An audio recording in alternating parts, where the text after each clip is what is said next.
Bendito y glorioso sea el nombre de nuestro Dios. Vamos nuevamente a orar, amados hermanos. Padre, te damos gracias una vez más por tus misericordias, oh Señor. Gracias.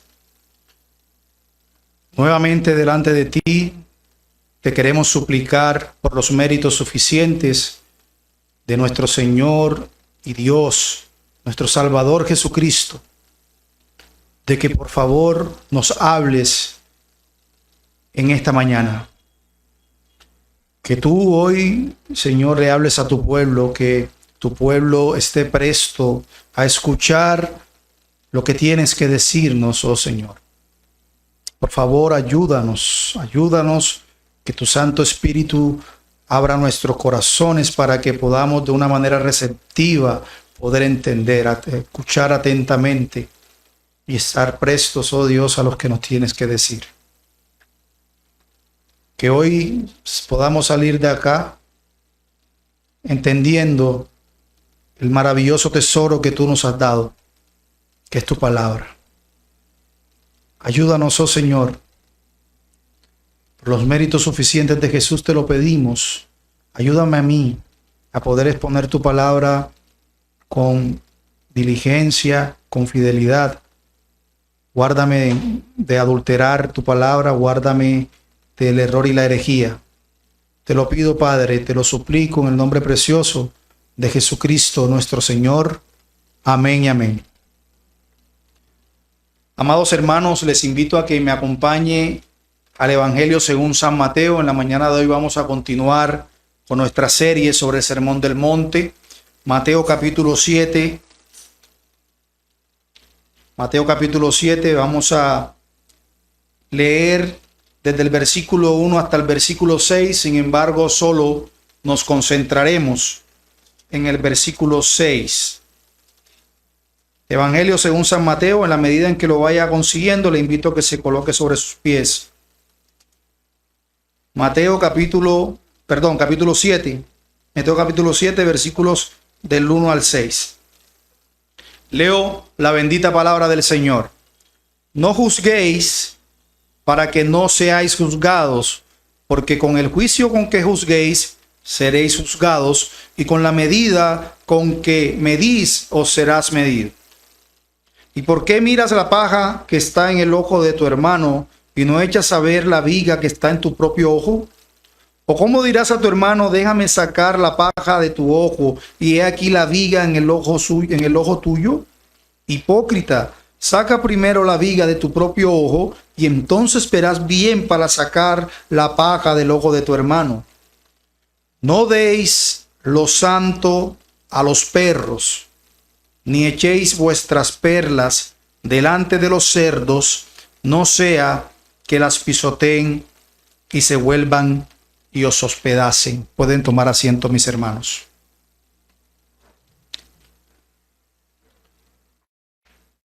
Este versículo, hermanos, ese versículo 6, trae ante nosotros la séptima y la más corta de las divisiones de este Sermón del Monte, porque manifiestamente trata de una rama diferente de la verdad que cualquiera haya sido tratada en las secciones anteriores. Aunque el lenguaje de nuestro Señor Jesucristo en este pasaje sea figurativo, está lejos, muy lejos, hermanos, de ser ambiguo.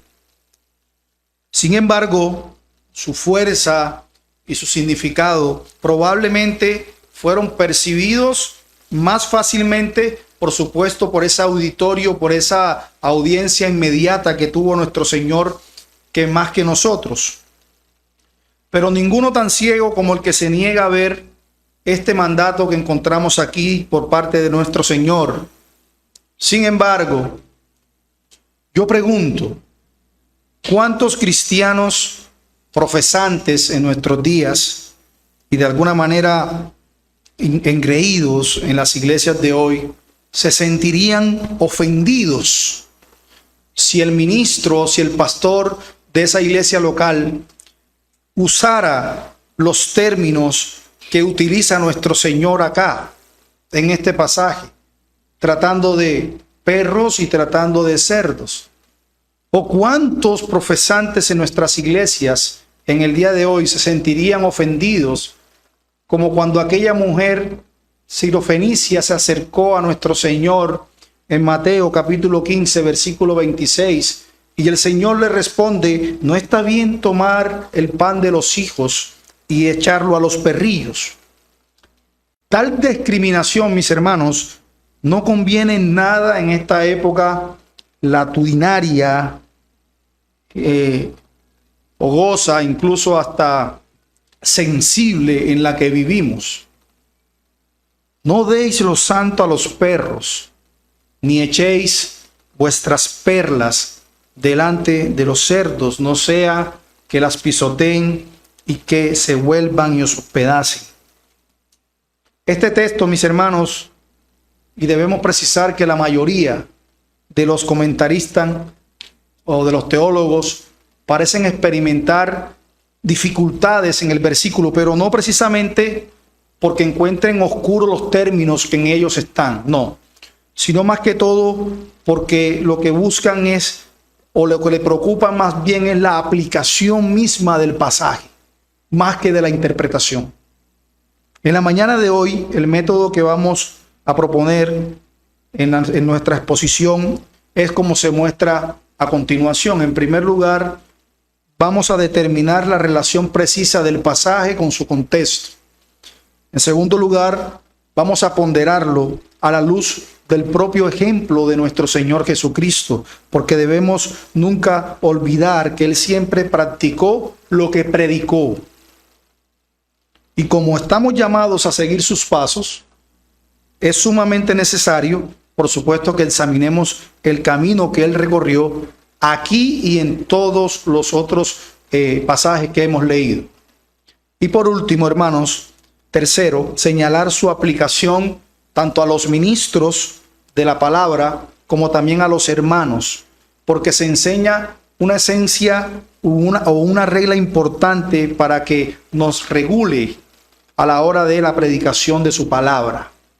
Así que sin más preámbulos, examinemos en primer lugar vamos a determinar la relación precisa del pasaje con su contexto. No deis lo santo a los perros, ni echéis vuestras perlas delante de los cerdos. Por supuesto, cuando se refiere o cuando se habla de lo santo y las perlas, se está refiriendo exclusivamente al tesoro bendito de la palabra de Dios. Eso es lo primero que debemos aclarar. Cuando él habla, no deis lo santo y las perlas, está refiriéndose al tesoro inigualable que nos ha regalado en su palabra, la revelación especial.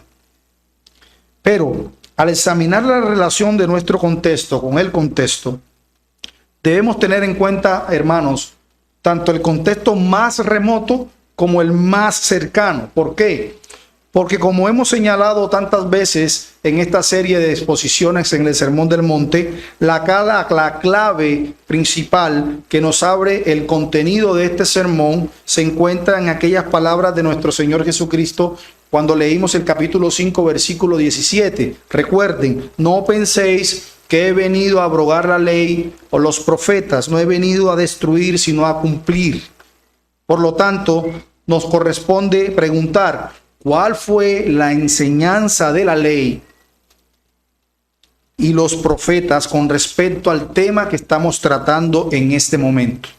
Esa es la primera pregunta que debemos hacernos. Lo primero que aprendemos ahí, hermanos, es que bajo la ley mosaica, los perros y los cerdos eran animales impuros, eran animales inmundos, y que de hecho a los israelitas se les prohibió usarlos tanto como alimento como para sacrificios para Dios. Eso es lo primero que debemos tener muy presente. Estos animales eran animales inmundos, eran animales impuros el cual Dios había prohibido al pueblo de Israel usarlo, tanto como alimento como para sacrificios. Por ejemplo, cuando nosotros leemos Deuteronomio, capítulo 23, versículo 18, encontramos un mandato claro en ello. Dice: no traerás la paga de una ramera, ni el precio de un perro a la casa de Jehová tu Dios por ningún voto.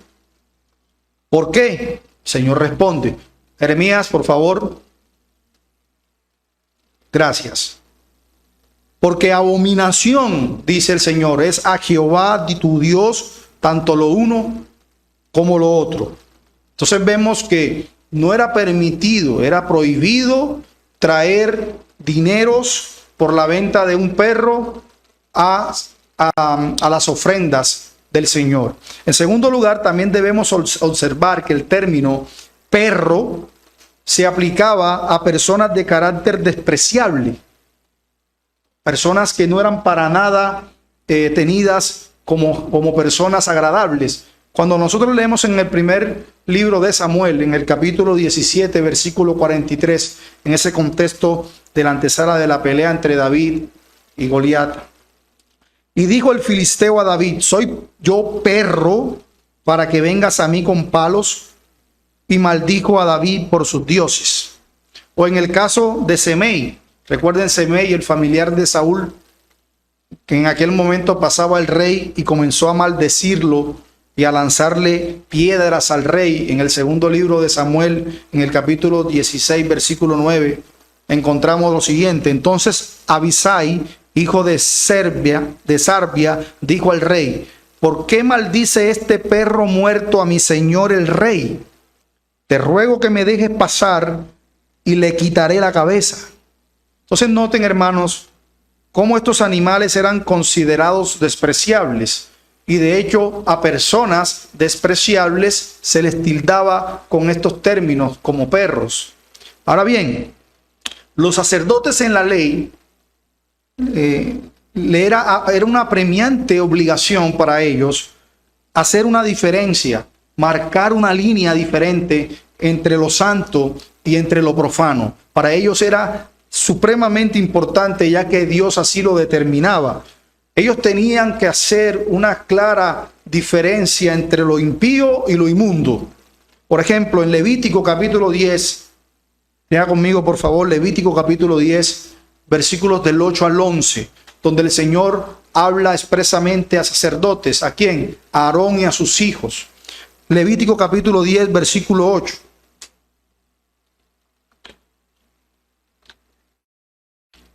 Le dice el Señor: y Jehová habló a Aarón diciendo: tú y tus hijos contigo no beberéis vino ni sidra cuando entréis en el tabernáculo de reunión. ¿Para qué? Para que no muráis. Estatuto perpetuo será para vuestras generaciones, para poder, escuchen bien, para poder discernir entre lo santo y lo profano, entre lo inmundo y lo limpio, y para enseñar a los hijos de Israel todos los estatutos de Jehová, todos los estatutos que Jehová les ha dicho por medio de Moisés. Así que para poder mantener, hermanos, esta línea de demarcación que Dios había trazado entre lo sagrado y lo profano, se les ordenó excluir a los paganos, a los no creyentes, de participar en cualquiera de los privilegios religiosos que tenía el pueblo de Israel, el pueblo del pacto, como lo vemos por ejemplo en Deuteronomio capítulo 23 versículo 3. Leo para ustedes: no entrará, dice el Señor, amonita ni moabita en la congregación de Jehová, ni hasta la 10ª generación de ellos no entrarán en la congregación de Jehová para siempre.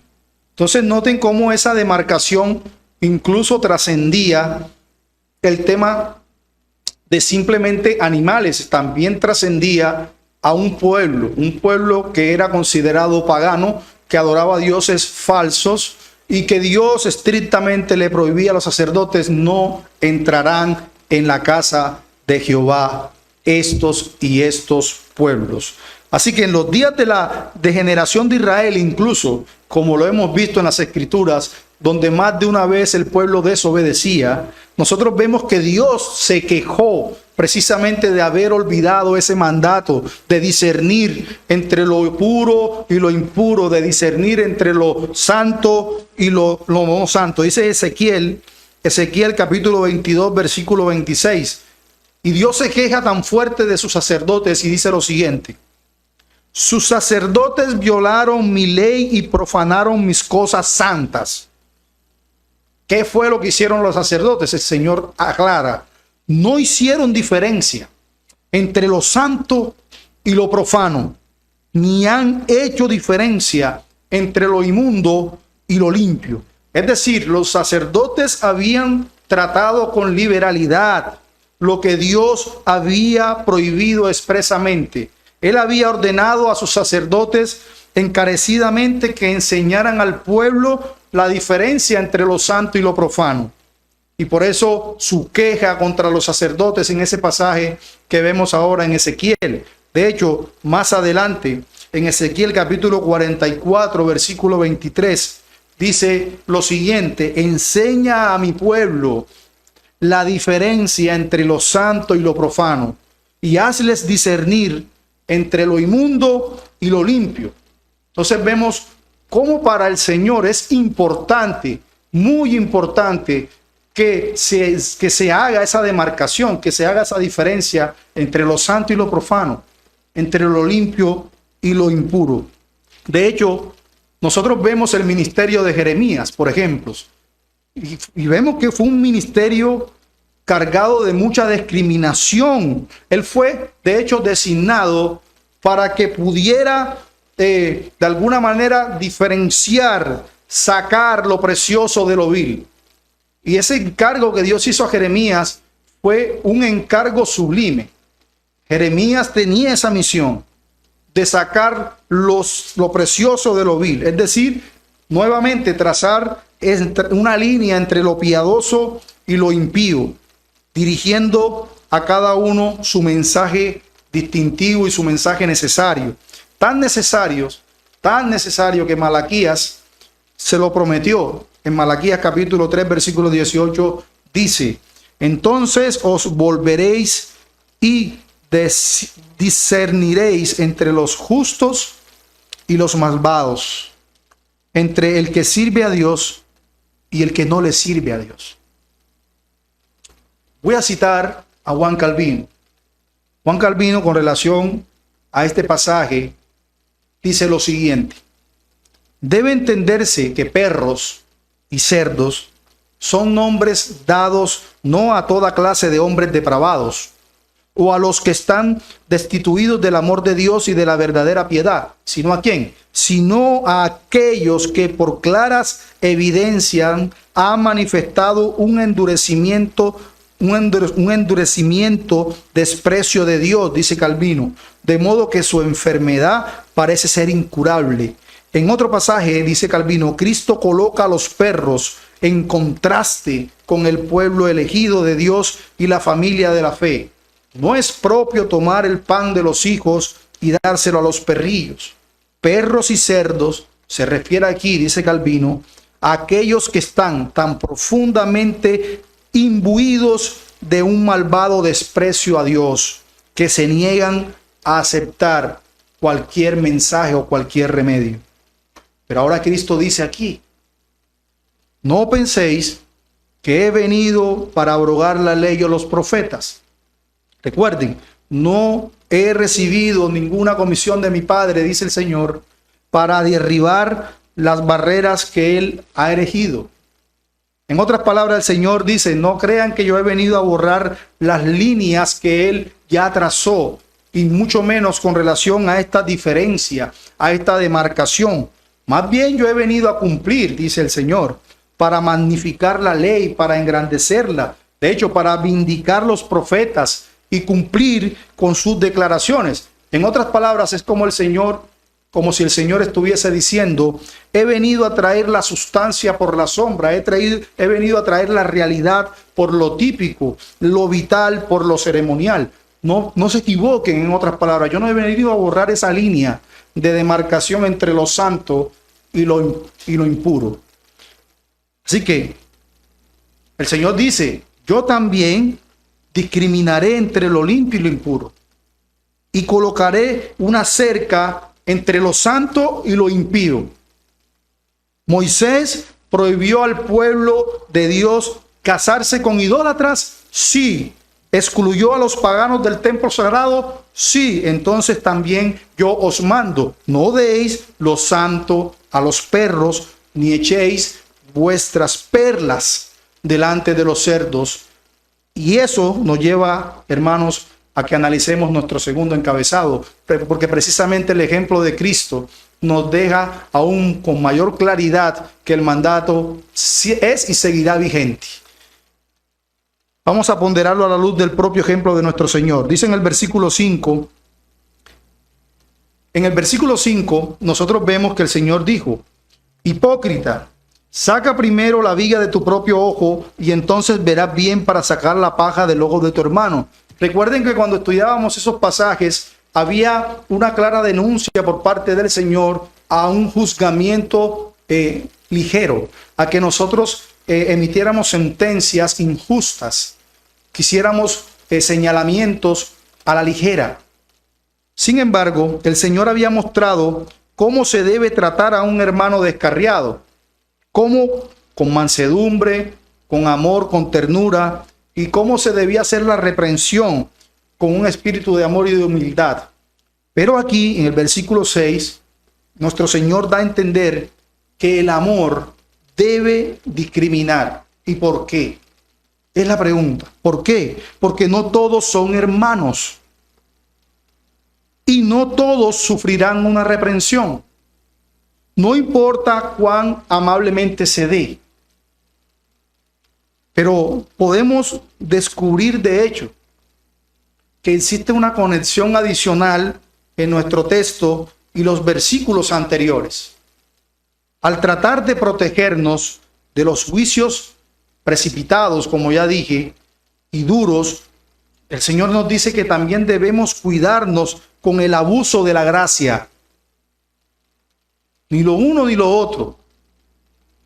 Si por un lado debemos cuidarnos de la censura injusta y despiadada hacia nuestro prójimo, por el otro lado no debemos ser culpables de juzgar con laxitud.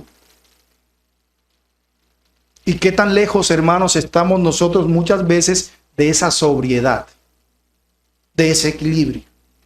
Porque siempre tendemos a irnos a un lado o hacia el otro. Y no solo existen, hermanos, las ovejas de Cristo, sino que también existen los perros. Otros teólogos hablan de las cabras. Pero el Señor no los llama cabras, el Señor los llama perros, cerdos. Los perros y los cerdos del mundo deben ser tratados como tales. Mañana hay 20 denuncias diciendo el pastor Gerley estaba allá tratando con discriminación a los no creyentes, tratándolos de perros y de cerdos. No soy yo, es el Señor Jesucristo.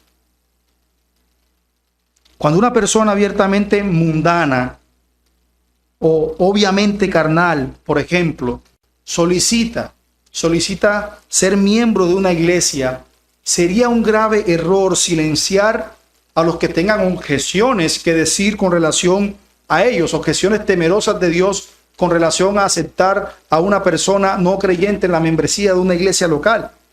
Porque muchos hermanos, cuando se acerca a un hermano con un juzgamiento temeroso de Dios, inmediatamente lo reciben diciéndole, no juzguéis para que no seáis juzgados. No, hermano, no está bien, no juzgues para que no seas juzgado. Pero si lo que él está juzgando es conforme a la verdad, conforme a la palabra, así que no se debe permitir en ninguna manera que la gracia anule los requisitos de la santidad. ¿Para qué? Para que los impuros, los impíos, se les permita disfrutar de esos privilegios reservados para aquellos que son solamente para los que fueron lavados por la sangre preciosa de nuestro Señor. Eso es algo que no tienen derecho Todos aquellos que no han sido lavados por la sangre del Cordero no tienen derecho. Así que después de prohibir las censuras malintencionadas, de juzgar a la ligera, nuestro Señor advierte aquí contra las imprudencias. Recordemos lo que dice Proverbios capítulo 9, versículo 8. No reprendas al escarnecedor para que no te odie. Así que no es suficiente entonces que nos cuidemos de estar espiritualmente calificados para reprender a otro, sino que debemos tratar de asegurarnos, mis hermanos, de que haya alguna probabilidad, por lo menos, de que nuestros esfuerzos no sean peores que perdidos para aquel a quien deseamos ayudar. Pasa mucho. Para colocarles una ilustración, resulta que el hermano es tan celoso de la predicación del evangelio que todos los días llega a su empresa y le predica al compañero del evangelio. Y el compañero todos los días lo recibe con desprecios. Y que abiertamente el compañero no desea escuchar absolutamente nada del evangelio. Y no desea escuchar absolutamente nada de Dios. Sin embargo, el hermanito insiste en que él debe hacerlo todos los días. Eso que hace el hermanito, aunque lo haga con buenas intenciones, amados hermanos, es precisamente echar lo santo a los perros y echar las perlas a los cerdos. Es a eso a que se refiere nuestro Señor.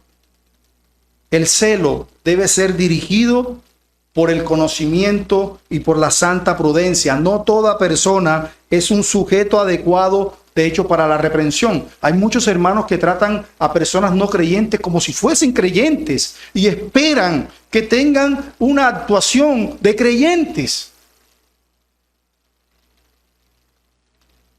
He visto, de hecho, hermanos que están casados con personas no creyentes y que viven y las tratan como si fuesen creyentes y esperan una respuesta de ellas como de creyente. Y entonces la reprenden como si estuvieran reprendiendo a una persona que tiene un fundamento de la verdad de Dios. Y por supuesto, ¿qué pueden esperar a tales reprensiones? Blasfemias, insultos a la palabra de Dios, etcétera, etcétera. Los hombres irrazonables se burlan, critican, siempre que se les reprende con algo mínimo de sus malos caminos. Y por supuesto, citarle las Escrituras solo los incitará a la blasfemia, a arrojar perlas a los cerdos.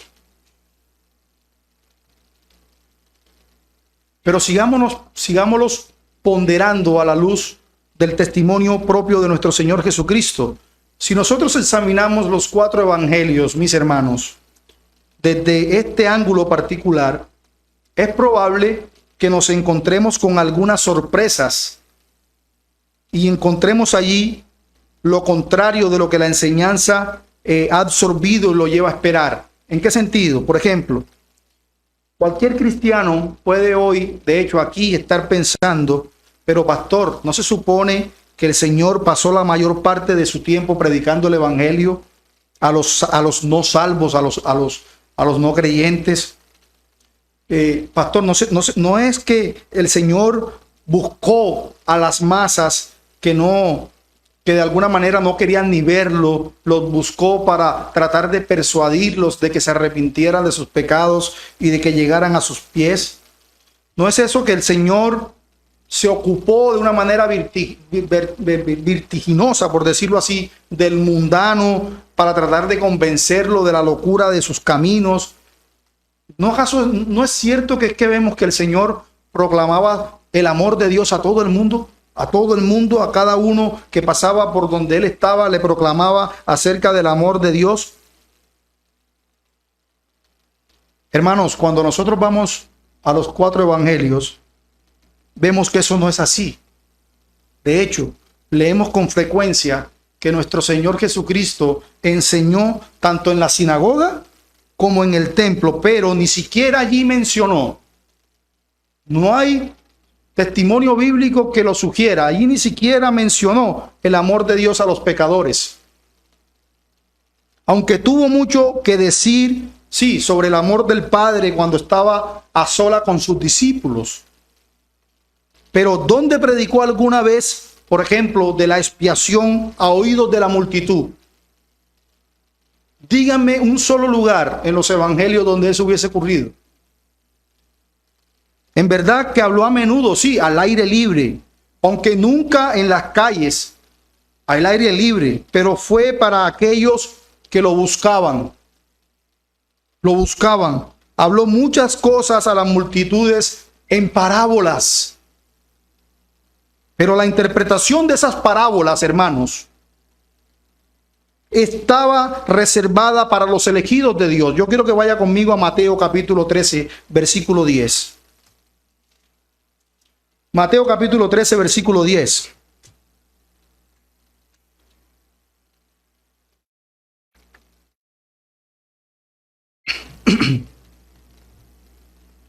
Dice Mateo capítulo 13, versículo 10.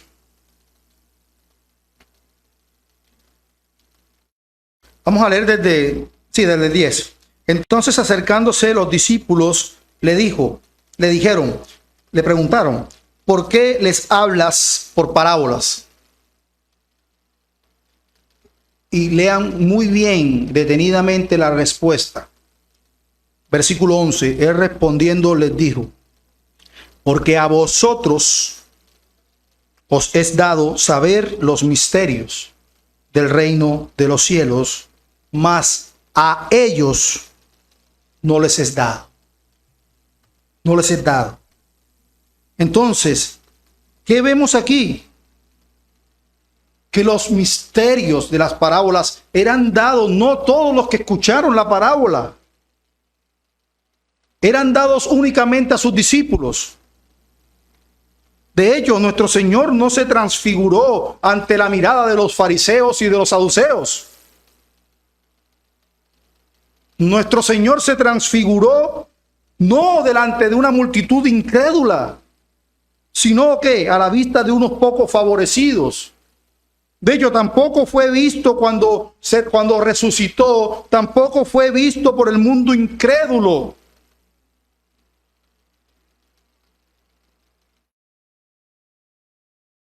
Muy pocos favorecidos lo pudieron ver resucitado, pero todos creyentes. De hecho, la gran profecía que encontramos en Mateo capítulo 24 y versículo 25 fue entregada al oído de nadie más que de los creyentes. Nunca jamás el Señor arrojó perlas a los cerdos. Incluso cuando Pilato le preguntó en ese pasaje de Juan capítulo 18 versículo 37, que Pilato le pregunta, ¿qué es la verdad? Él no dijo.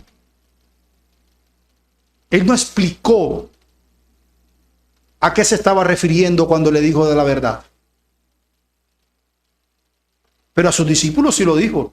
Yo soy la verdad, yo soy el camino y la vida. Pero no nos equivoquemos en este punto. Quiero hacer una aclaración, porque muchos estarán pensando entonces que es que jamás debemos predicar el evangelio. No nos equivoquemos.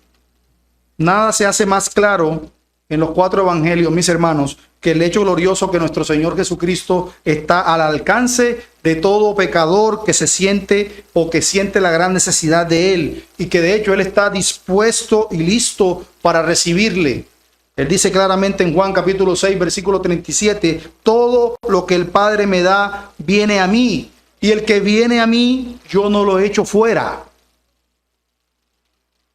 Esa es su propia bendita declaración. Nadie que venga a mí lo echo afuera. Absolutamente nadie. Él jamás declinó una invitación, incluso ni a comer con publicanos y con pecadores. ni dio la espalda al leproso que le buscaba. Pero a lo que hemos dirigido la atención, en lo que hemos expuesto hasta aquí, amados hermanos, es hacia su actitud, a la actitud que él tenía con aquellos que no lo buscaban,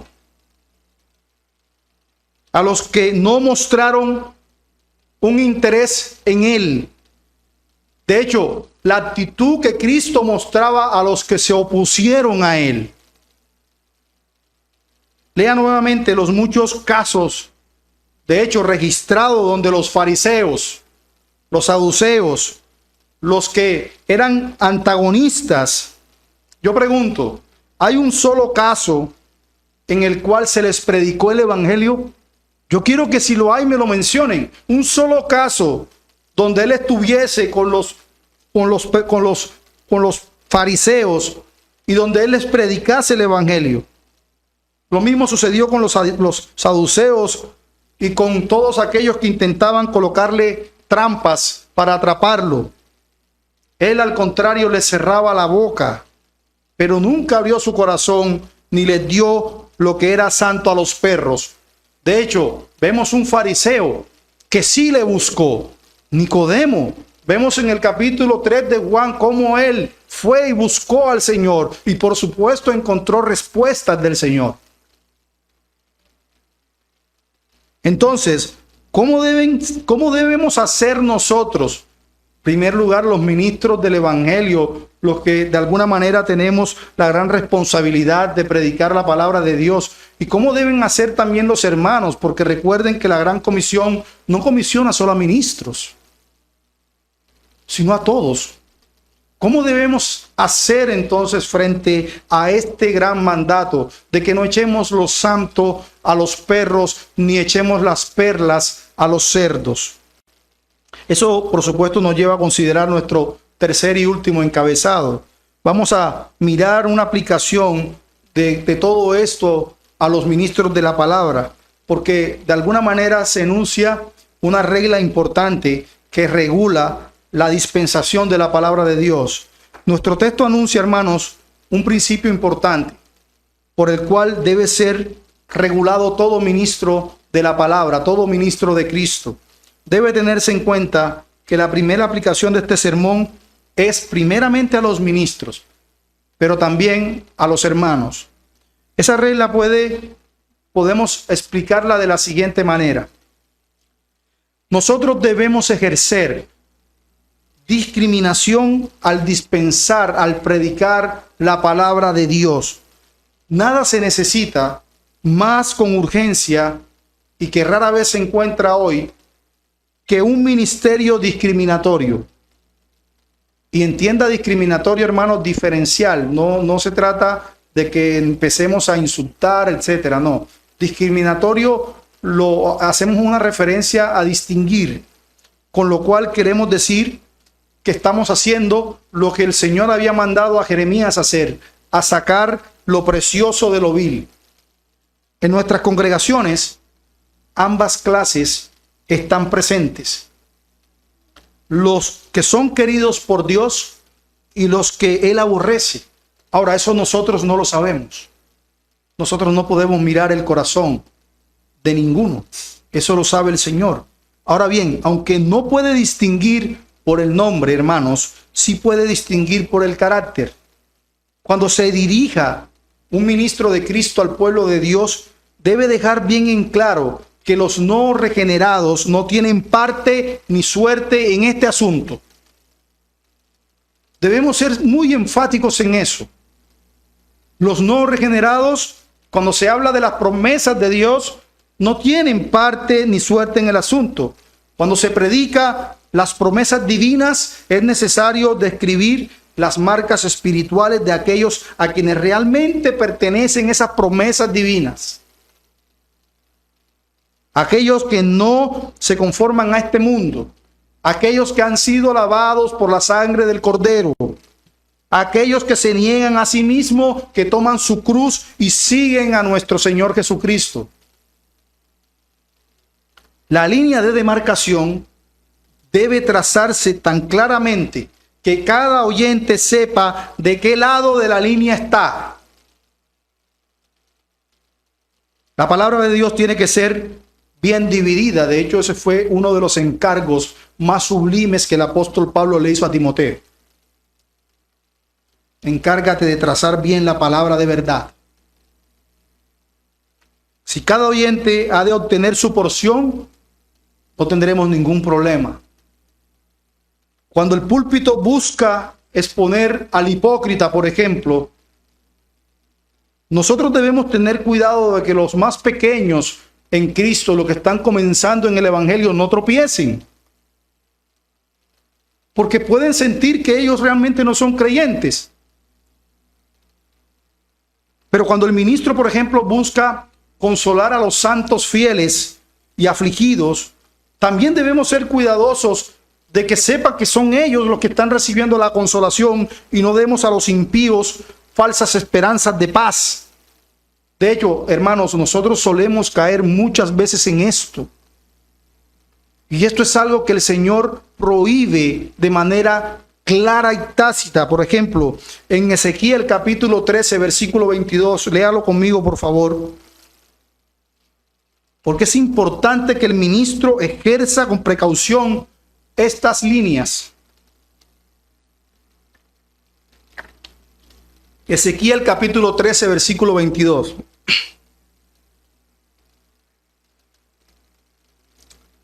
Dice la bendita palabra de Dios: con mentiras entristeciste el corazón del justo, a quien yo no entristecí. Pero también, ¿qué hizo?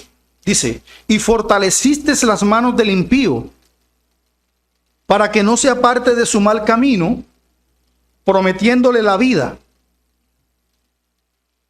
En otras palabras, estás haciendo justo lo que yo no te he mandado a hacer. Entristeciste el corazón del justo, el cual yo no he mandado a que se entristezca. Y le has dado falsas esperanzas a las manos del impío, lo cual en vez de apartarse de su camino, lo que hizo, pues por el contrario, se aferró más a él, prometiéndole vida. Así que, ministro del Evangelio, ministro de la palabra, debes tener mucho cuidado de cómo trazas la palabra de verdad.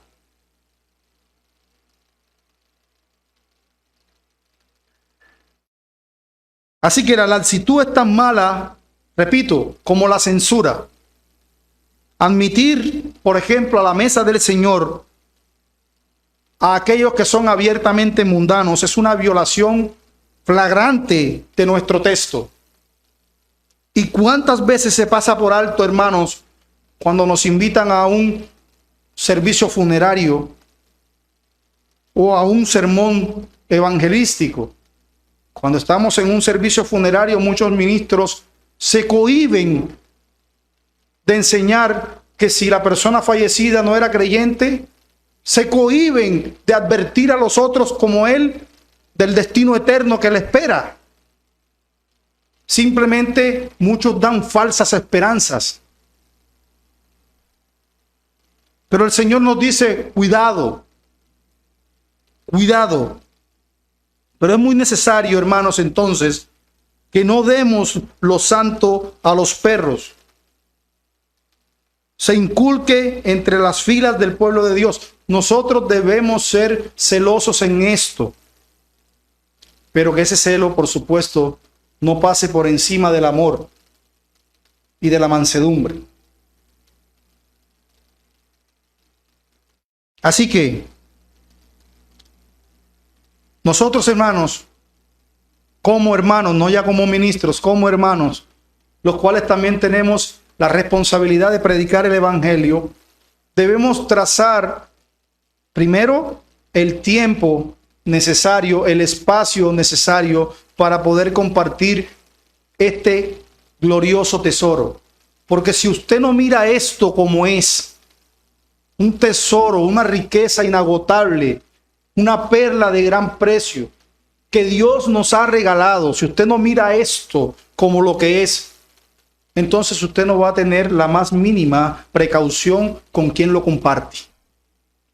Cuando usted sabe que está delante de un no creyente y usted va a abrirle su tesoro precioso, entienda siempre, usted le daría un billete de 100,000 pesos a su hijo que está jugando con las tijeras. ¿cierto?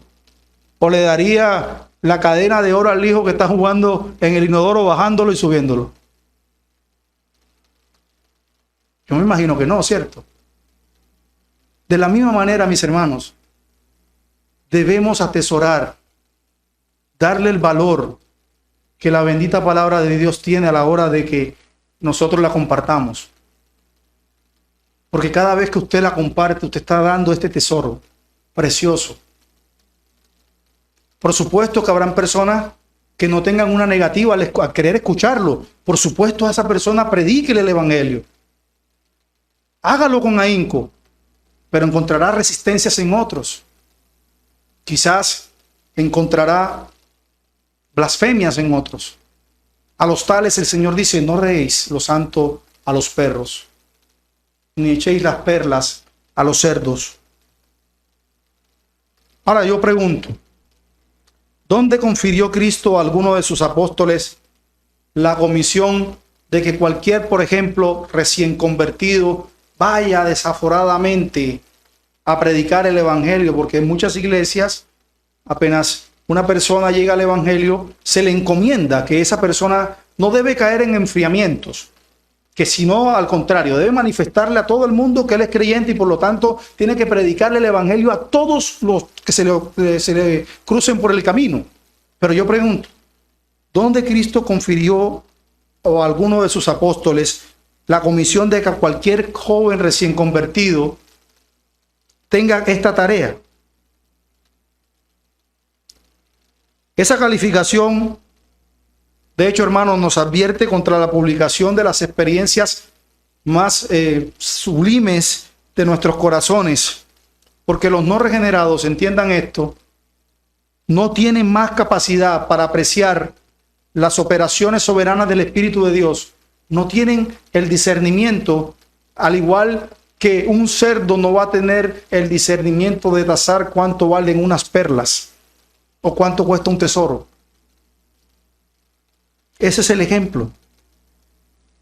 Pastor, ¿pero acaso el joven recién convertido no es testigo de Cristo? Seguramente que sí. Pero entonces, ¿cómo? ¿Cómo debe hacerlo? Siendo luz y sal.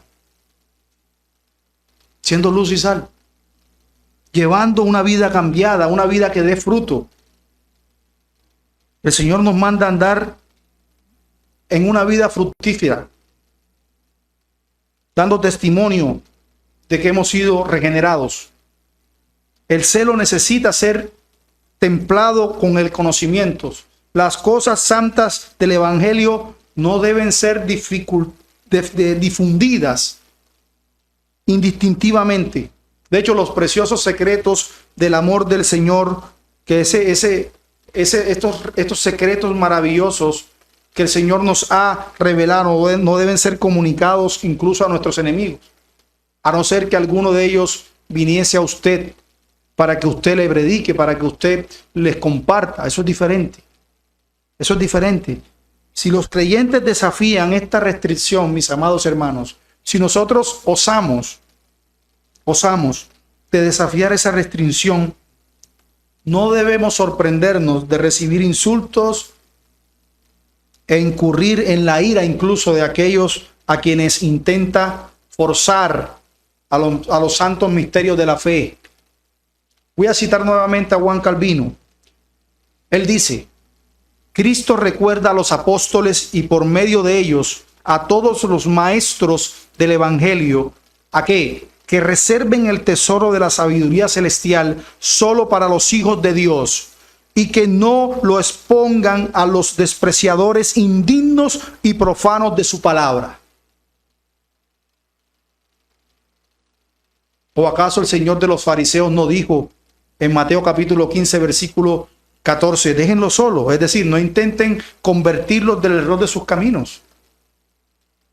Él lo dijo. No intenten convertirlos. O en Judas capítulo 22, donde algunos dicen que lo debemos tratar con indiferencia. O como dice Proverbios capítulo 14, versículo 7, que son unas palabras bien discriminatorias que debemos nosotros atesorar. ¿Qué dice? ¿Qué dice? apartaos de la presencia del necio.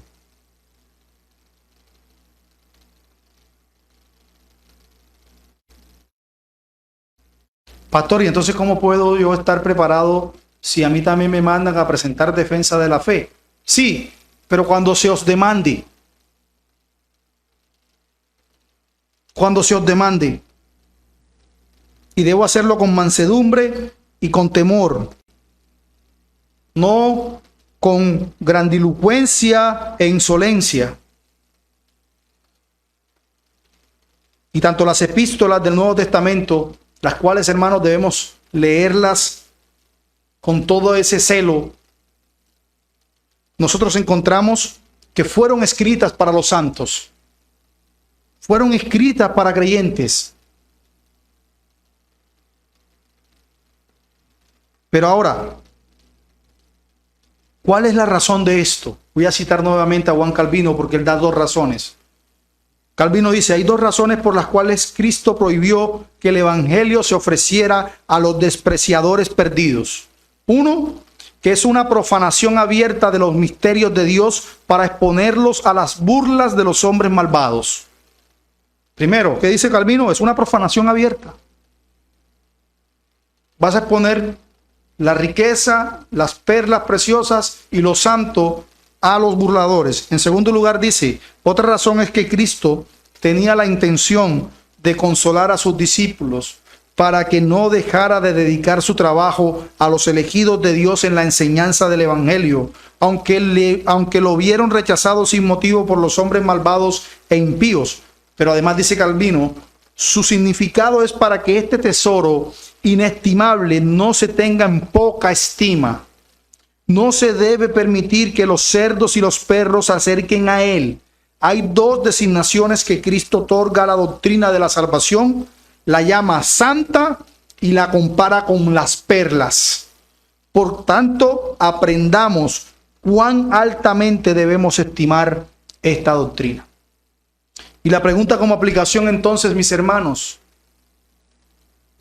¿en cuánto realmente estimamos la bendita palabra de Dios? ¿Realmente la tenemos como un gran tesoro? ¿Esa es la realidad en nuestra profesión? ¿O realmente cuando estamos frente al púlpito y se lee la bendita palabra de Dios, pareciera que le estuviera hablando cualquier vecino? Y no atesoramos que el que está hablando o lo que estamos hablando es palabra bendita de Dios. Así que notemos esa instrucción práctica insinuada por esa figura de las perlas. ¿Por qué? Porque insinúa lo que debemos considerar como realmente nuestra verdadera riqueza,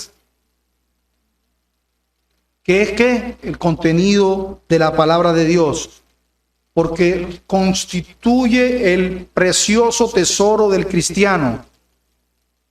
Por eso es que Proverbios capítulo 3, versículos del 3 en adelante dice, bienaventurado el hombre que haya sabiduría y el hombre que adquiere entendimiento, porque la mercancía de ella es mejor que la mercancía de plata y su ganancia es mejor que el oro fino.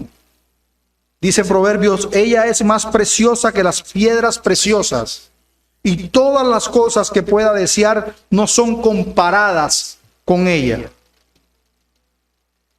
En segundo lugar, hermanos, debemos entender que debemos contentarnos nosotros mismos con esta bendita palabra en nuestras calamidades, en nuestras tribulaciones, en esas que todos los días nos vemos envueltos en nuestro peregrinar. Sí, podemos perder salud, podemos perder riqueza, nos puede ir mal en negocios, pero nuestros amigos y fama, de hecho, podemos perderlo, pero que jamás este tesoro que permanece para siempre vamos a perder. Cielo y tierra pasarán, dice el Señor, pero mi palabra jamás pasará, porque ella es lámpara para la noche más oscura. Aquí encontramos aflicción para la situación más dolorosa. Aquí incluso encontramos cánticos para alabanza en nuestra peregrinación. Aquí encontramos todo lo que el cristiano necesita en este glorioso tesoro. Una persona que posee perlas preciosas se esfuerza mucho por cuidarlas, ¿o no? Por supuesto que sí.